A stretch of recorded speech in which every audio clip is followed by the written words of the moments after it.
You remember the Clampetts, don't you? That family from the Ozarks who struck it rich and moved to Beverly Hills? For 9 seasons, we watched Jed, Granny, Ellie Mae, and Jethro navigate their new life in California. The show became one of the most watched programs in television history, but behind those laughs and that famous cement pond, there were stories most viewers never knew. Today, we're pulling back the curtain on 17 hidden details you missed in the Beverly Hillbillies. Detail 17. Buddy Ebsen's near-fatal brush with Hollywood history.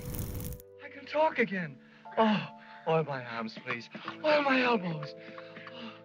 Before Buddy Ebsen ever set foot on the Clampett Mansion set, he was cast as the Tin Man in The Wizard of Oz. Most people don't realize he actually started filming the role in 1938. He recorded all his songs, went through rehearsals, and worked for 10 days on set until something terrible started happening. Ebsen began experiencing strange symptoms. His fingers and toes would cramp up. At first, he could control it by straightening them out, but it kept getting worse. The most frightening symptom was the shortness of breath. He would breathe in and exhale, but get the panicky feeling he hadn't breathed at all. Then he would gasp for another quick breath with the same result. One night, he woke up screaming with his arms cramping so badly they were curling up, and he couldn't use one arm to uncurl the other. The aluminum powder makeup they brushed onto his face and body had caused a toxic reaction in his lungs. After 9 days of filming, they rushed him to the hospital and placed him in an oxygen tent. The doctors were clear. Continuing in the role could be fatal. Ebsen spent 2 weeks in the hospital recovering. His daughter, Kiki, later said her father felt the studio didn't really believe he was sick at first. Jack Haley replaced him as the Tin Man, and they changed the makeup from a powder to a paste to make it safer. If you listen closely to the film's soundtrack during several reprises of We're Off to See the Wizard, you can still hear Ebsen's Midwestern voice with its enunciated R in the word wizard. His solo recording of If I Only Had a Heart still exists on special edition releases. Until his dying day at age 95, Ebsen complained about lung issues from what he called that damned movie. The irony is that he outlived every major cast member of The Wizard of Oz by at least 16 years. Detail 16. The show became #1 in 3 weeks. You get him? I beat him with a rock. Sure. He was skulking around down by the slough.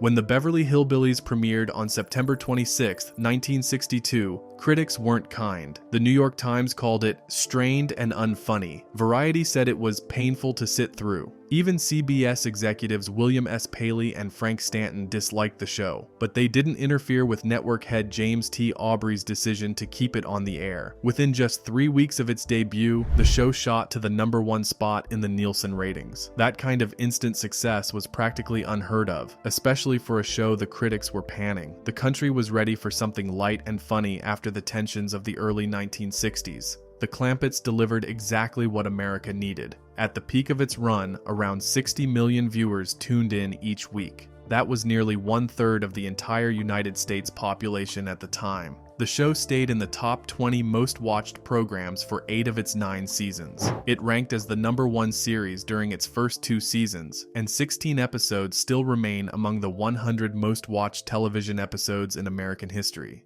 Despite what the critics said, audiences loved the simple humor and good-hearted characters. Detail 15. The timing after President Kennedy's assassination. Why, you bet you're lying. This is a mighty fine young woman. She says you're her boss. That is right.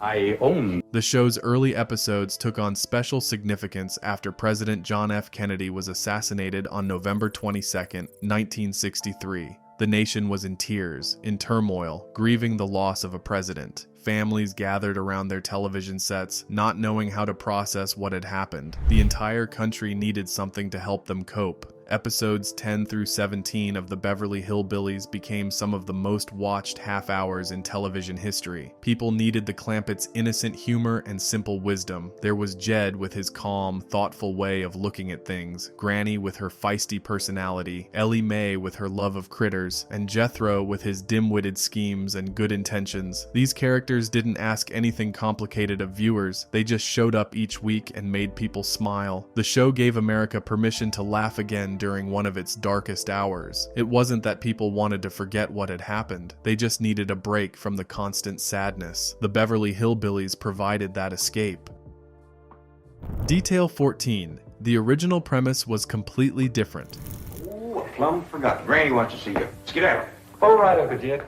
Creator Paul Henning's first idea for the show was nothing like what we got. He originally envisioned a family from the 1860s who somehow time traveled to modern-day New York City. Picture it, a family from right after the Civil War, suddenly appearing in the early 1960s, trying to make sense of cars and telephones and skyscrapers. The production company balked at the high cost of filming in New York City. Shooting on location there would have been expensive and logistically complicated. Plus, the time travel element might have been too confusing for audiences who just wanted to relax and laugh. So Henning reworked the concept. He kept the fish out of water idea, but made it simpler. Instead of time travel, he created a family from the Ozark Mountains who struck oil and moved to Beverly Hills. No science fiction, just good old-fashioned culture clash between country folks and city sophisticates. The contrast between the Clampett's simple values and the pretentious world of Beverly Hills gave the writers endless material. Sometimes the best ideas come from reworking the ones that don't quite fit. Detail 13. The title went through changes. How much they gonna pay him? All right, I'll tell you. He said it runs somewhere between 25 and 100. 25 and 100. The show wasn't always called the Beverly Hillbillies. Early scripts and the pilot episode used the title The Hillbillies of Beverly Hills. Someone on the creative team realized that sounded clunky and redundant. The word hillbillies was already in there, so saying of Beverly Hills seemed unnecessarily wordy. By the time the second episode aired, they'd switched to the shorter, snappier title we all know. The Beverly Hillbillies had a much better ring to it. It rolled off the tongue easier and looked better on screen. Nobody seems to remember exactly who suggested the change, but it was definitely the right call. Can you imagine the show being remembered as The Hillbillies of Beverly Hills? It just doesn't have the same punch. Detail 12. That mansion was a real Beverly Hills estate. What happened with Ms. Drysdale?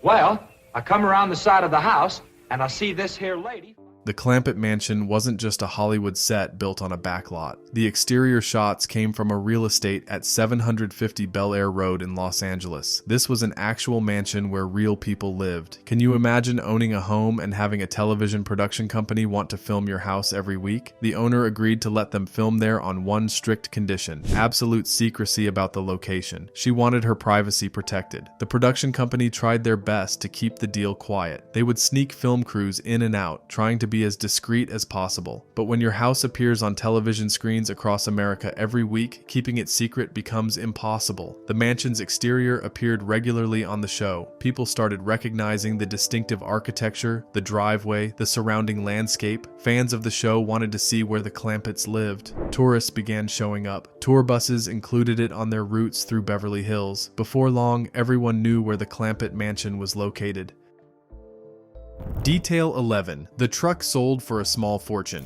What is it? It's the truck! What truck? Our truck! What'd you do to it? That beat-up old jalopy the Clampetts drove around Beverly Hills wasn't just any vehicle. It was a 1921 Oldsmobile Model 46 Roadster with a V8 engine. Back in 1921, when it was brand new, it sold for around $2,000. That was actually a decent amount of money for a car in those days. The Oldsmobile came with interesting features for its time. If you had trouble starting it up in cold weather, you could fill up a series of special cylinder cups with ether to get the engine purring. By the time the producers found it, the truck looked like it had seen better days, which was exactly what they wanted. They needed a vehicle that looked like it had been driven out of the Ozarks, something that would seem completely out of place on the polished streets of Beverly Hills. The contrast between this decrepit old truck and the expensive cars driven by the Drysdales was part of the show's visual comedy. The truck became iconic. When you think of the Beverly Hillbillies, you probably picture that jalopy loaded up with furniture and the family. In 2015, the original truck went up for auction. Collectors and fans were interested in owning a piece of television history. Someone paid $275,000 for it. A truck that originally sold for $2,000 became worth more than $250,000. Not a bad return on investment for what looked like junk ready for the scrapyard. Detail 10. Max Baer Jr. played two characters. Granny! What you got smeared all over you? This here's oil! What? You done? Jethro Bodine wasn't the only character Max Baer Jr. portrayed on the Beverly Hillbillies. In 11 episodes during the first season, he also played Jethro's twin sister, Jethrine. The character appeared when the Clampetts first moved to Beverly Hills. Baer would put on a wig, squeeze into a dress, and appear in drag as Jethrine. The two characters were rarely shown on screen together, for obvious reasons. The physical comedy of seeing Baer in women's clothing was funny enough, but there was a problem. They needed Jethrine to sound like a woman. Paul Henning brought in his own daughter, Linda Kay Henning, to provide Jethrine's voice. Linda recorded the dialogue separately, and they dubbed it over Baer's performance. The result was this bizarre character, a large, masculine-looking woman with a surprisingly feminine voice. Linda later became well known as Betty Jo Bradley on Petticoat Junction, another show created by her father. Her voice work as Jethrine was one of her earliest contributions to the family business. Baer was probably relieved when they stopped using Jethrine after that first season. Playing one role was challenging enough. Detail 9. Irene Ryan beat out, another actress for Granny. Some stew, grits and jowls, some corn pone, and some pickled crawdads. Two talented actresses competed for the role of Granny, Irene Ryan and Bea Benaderet. Both had strong credentials and years of experience in show business. Benaderet was already well known in Hollywood. Before television, she'd been a star on radio, working with Lucille Ball on My Favorite Husband and appearing on Fibber McGee and Molly and the Jack Benny program. She'd also done cartoon voice work, most famously as Betty Rubble on The Flintstones. The two actresses went through screen tests for the role. Paul Henning had a difficult decision to make. After careful consideration, he chose Irene Ryan for Granny. Ryan brought a particular energy to the role that Henning felt was perfect. Her portrayal of the feisty, shotgun-toting matriarch became one of the most memorable aspects of the show, but Henning didn't forget about Benaderet's talent. He created the role of Cousin Pearl, Jethro's mother, specifically for her. Benaderet appeared in several episodes as Pearl, the widow who pushes Jed to move to California. Later, when developing Petticoat Junction, he designed the character of Kate Bradley with Benaderet in mind, giving her a starring role on that series. Both actresses got opportunities to shine on Paul Henning's shows. Detail 8. The theme song became a hit record. Here we go. Most people don't realize that The Ballad of Jed Clampett wasn't just a TV theme song that played at the beginning and end of each episode. Paul Henning wrote the song, and it became a legitimate hit record. During the show's first season in 1962, the song climbed to number 44 on the Billboard charts. Later, it reached number 1 on the Billboard Hot Country charts. Think about what that means. People liked the song enough to go out and buy the record. They wanted to be able to play it whenever they wanted, not just when they watched the show. In an era when the music industry was dominated by rock and roll and pop music, a TV theme song managed to chart alongside them. Jerry Scoggins sang the vocals, backed by Lester Flatt and Earl Scruggs on banjo and guitar. The song perfectly captured the show's premise in just a few verses. You learned everything you needed to know about the Clampetts and how they came to Beverly Hills. The song became so identified with the show that even people who never watched an episode could probably hum a few bars. More than 60 years later, people still know that song. Detail 7. Buddy Ebsen insisted Jed wasn't stupid. Understand.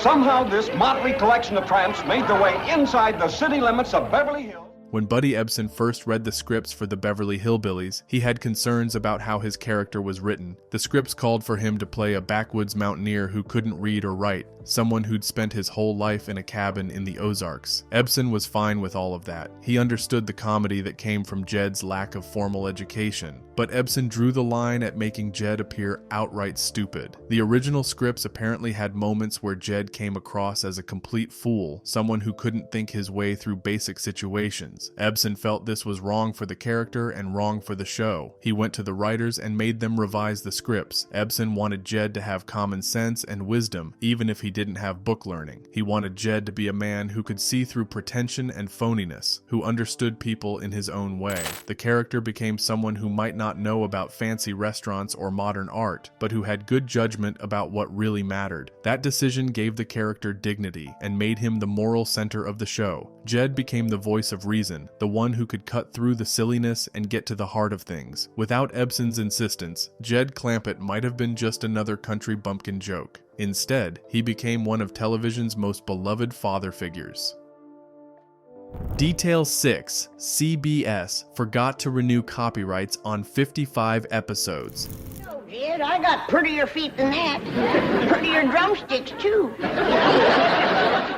In one of the more bizarre Hollywood stories, Orion Television made a massive mistake that would have financial implications for years. They forgot to renew the copyrights on the first 55 episodes of the Beverly Hillbillies before they expired. Once those copyrights lapsed, those episodes automatically fell into the public domain. What does that mean? It means any television station anywhere in the country could air those episodes without paying CBS a single penny. The episodes were free for anyone to broadcast. This was a windfall for local stations and small networks looking for cheap programming. That's why over the years you might have seen the Beverly Hillbillies on different networks at different times. Those public domain episodes got distributed across multiple platforms. Various companies saw an opportunity to capitalize on the show's enduring popularity without having to pay licensing fees. There was one catch though. The famous theme song was still under copyright protection, so stations broadcasting those public domain episodes had to replace the original theme song with generic banjo music. Viewers got their Clampetts, but without Jerry Scoggins singing about Jed shooting at some food and that bubbling crude coming up from the ground. It was the Beverly Hillbillies, but something essential was missing. Detail 5. John Wayne's bourbon payment. Truck, like I told you, the Redskins have probably burnt the crops back home. Bring them turnips back here.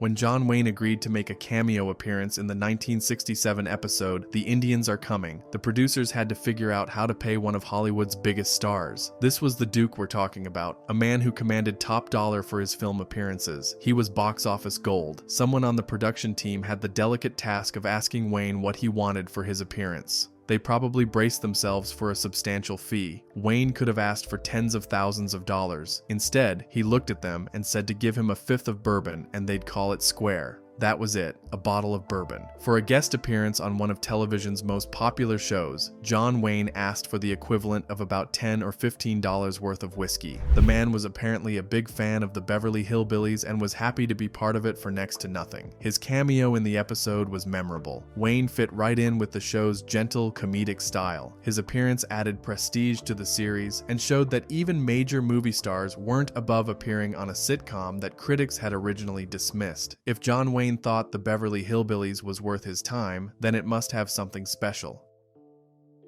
Detail 4. Sharon Tate played Jethro's girlfriend. Now, Jethro, you let your cousin Ellie play double notes.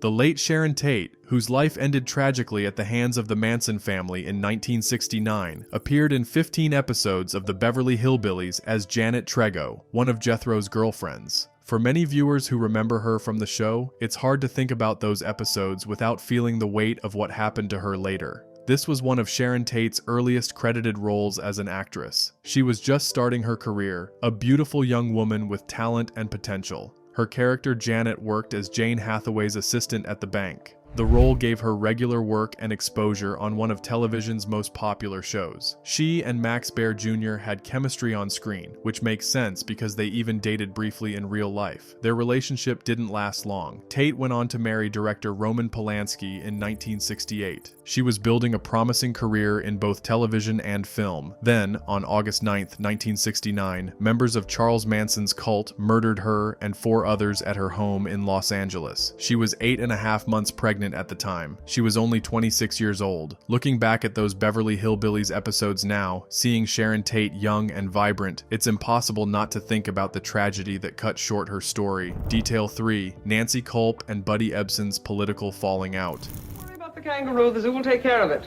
Right.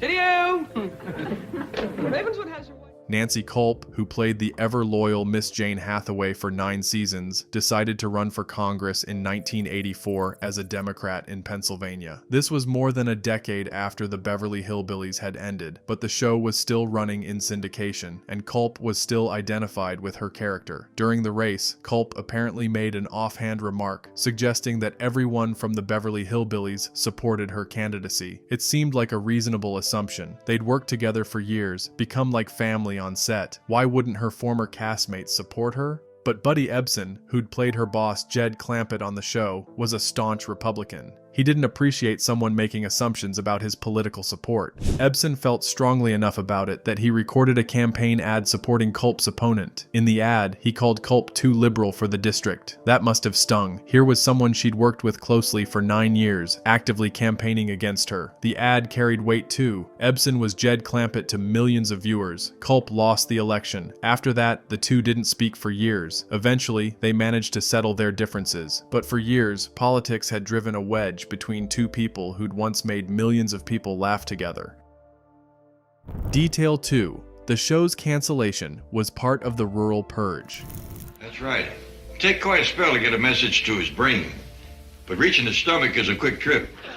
In 1971, CBS made a decision that shocked viewers across the country. The network announced it was canceling the Beverly Hillbillies, not because the ratings were bad, not because people had stopped watching. The show was still pulling in good numbers, but CBS wanted to change its image, and the Clampetts didn't fit into the new vision. This became known as the rural purge. CBS decided to cancel the Beverly Hillbillies, along with other rural-themed shows like Green Acres, Petticoat Junction, Mayberry RFD, and Hee Haw. The network wanted to attract younger, urban audiences that advertisers preferred. Network executives looked at their programming and decided that all these shows about country folks were making CBS seem old-fashioned. Advertisers were increasingly interested in reaching urban viewers between 18 and 49. Shows like the Beverly Hillbillies, despite their popularity, tended to attract older, rural viewers. So they replaced these country comedies with shows aimed at city dwellers. Out went the Clampetts and all the other rural characters that had entertained America throughout the 1960s. In came more urban, contemporary sitcoms. The Clampetts were sent packing, not because viewers stopped watching, but because of changing business strategies and shifting cultural priorities. Detail 1. Max Baer Jr. owns the rights to Jethro. I'll keep you in mind for rube parts. After the Beverly Hillbillies ended its 9-year run, Max Baer Jr. faced a problem that many actors encounter. He'd become so identified with one role that people couldn't see him as anyone else. Casting directors had trouble visualizing him in other parts. When they saw Max Baer Jr., they saw Jethro Bodine. Baer tried to work as an actor after the show ended, taking small roles here and there, but the shadow of Jethro followed him everywhere. Eventually, he shifted his focus away from acting and moved into producing, writing, and directing. But Baer also did something smart from a business perspective. He bought the rights to the Jethro character from CBS. He owned that character, which meant CBS couldn't use Jethro without his permission. Years passed. The show went into syndication. Then Baer discovered something that made him angry. A restaurant chain called Jethro's BBQ had opened using his character's name. He claimed that CBS had made a secret deal with the restaurant chain without his knowledge or permission. Baer sued CBS for breach of contract. He had his own plans for the character. Baer wanted to open a chain of restaurants and casinos based on Jethro Bodine in Las Vegas. The lawsuit showed that even decades after the show ended, the Jethro character still had commercial value. Max Baer Jr. wasn't about to let anyone else profit from a character he'd played for 9 years and whose rights he'd purchased. The Beverly Hillbillies gave us 9 seasons of laughter from 1962 to 1971. For many of us, those years represented a simpler time in television, when families could gather around the set and enjoy a show together without worrying about controversial content. Jed, Granny, Ellie Mae, and Jethro became part of American culture in ways that few television families have managed since. The show proved that sometimes the simplest stories about good people in funny situations can capture a nation's heart. You didn't need elaborate plots or shocking twists. You just needed characters people cared about and situations that made them laugh. The Clampetts had their mansion and their millions, but they never lost sight of who they were or where they came from. Behind every episode were real people with their own stories, struggles, and triumphs. Buddy Ebsen brought his experience and wisdom to Jed, insisting the character have dignity. Irene Ryan created an unforgettable granny, feisty and sharp-tongued but full of love for her family. Donna Douglas made Ellie Mae both beautiful and innocent, a young woman who loved her critters more than any fancy lifestyle. And Max Baer Jr. played Jethro as someone who might not have been book smart, but had a good heart. The show wasn't perfect. Critics didn't like it much, but millions of viewers saw something else. A family that stuck together, that treated each other with love and respect, that navigated a strange new world while holding on to their values. In a decade of tremendous social change, the Beverly Hillbillies offered comfort and continuity. The next time you catch a rerun, whether on a classic television channel or streaming service, you'll know some of the secrets that made this show special. You'll know about Buddy Ebsen's near-death experience on The Wizard of Oz, about how the show comforted America after President Kennedy's assassination, about the real mansion they used for exterior shots, about John Wayne working for a bottle of bourbon. More than 50 years after the show ended, people still watch the Beverly Hillbillies. New generations discover the Clampetts and fall in love with their adventures. The show has outlasted most of the programs that replaced it during the rural purge. The Clampetts endure because good storytelling and lovable characters never go out of style. If you enjoyed learning these hidden details about the Beverly Hillbillies, give this video a like and subscribe to our channel for more classic TV memories. We'll keep exploring the shows that shaped our childhoods. Y'all come back now, you hear?